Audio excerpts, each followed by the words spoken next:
chapter. One day something happened to Fionn, the son of Ewell, that is, he departed from the world of men, and was set wandering in great distress of mind through Faerie. He had days and nights there and adventures there, and was able to bring back the memory of these. That, by itself, is wonderful, for there are few people who remember that they have been to Faerie or aught of all that happened to them in that state.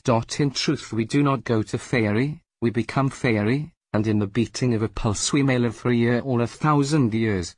But when we return the memory is quickly clouded, and we seem to have had a dream or seen a vision, although we have verily been in Faerie. It was wonderful, then, that Fionn should have remembered all that happened to him in that wide-spun moment, but in this tale there is yet more to marvel at, for not only did Fionn go to Faerie, but the great army which he had marshalled to Ben Eder, the hill of Howth, were translated also, and neither he nor they were aware that they had departed from the world until they came back to it. 14 battles, 7 of the reserve and 7 of the regular Fianna, had been taken by the chief on a great march and manoeuvre.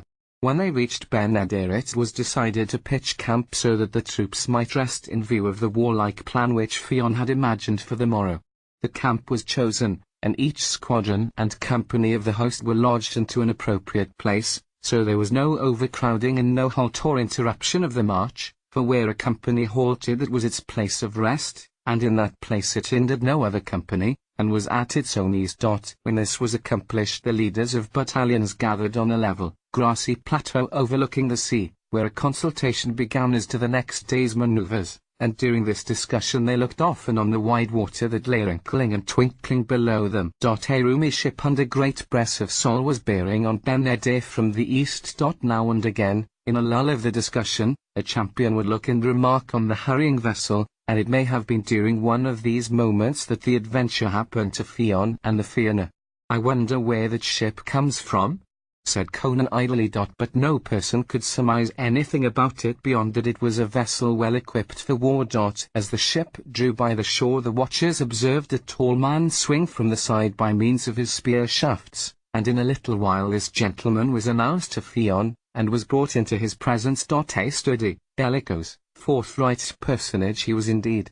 He was equipped in a wonderful solidity of armor, with a hard, carven helmet on his head, a splendid red-bossed shield swinging on his shoulder, a wide-grooved, straight sword clashing along his thigh. On his shoulders under the shield he carried a splendid scarlet mantle, over his breast was a great brooch of burnt gold, and in his fist he gripped a pair of thick-shafted and burnished spears. Fionn and the champions looked on this gentleman, and they admired exceedingly his bearing and equipment. "Of what blood are you, young gentleman?" Fionn demanded. "And from which of the 4 corners of the world do you come?" "My name is Cael of the Iron," the stranger answered, "and I am son to the king of Thessaly."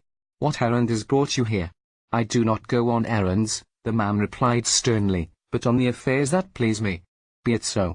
What is the pleasing affair which brings you to this land?" "Since I left my own country I have not gone from a land or an island until it paid tribute to me and acknowledged my lordship." "And you have come to this realm," cried Fionn, doubting his ears. "For tribute and sovereignty," growled that other, and he struck the haft of his spear violently on the ground. "By my hand," said Conan, "we have never heard of a warrior, however great, but his peer was found in Ireland, and the funeral songs of all such have been chanted by the women of this land." "By my hand and word," said the harsh stranger, "your talk makes me think of a small boy or of an idiot."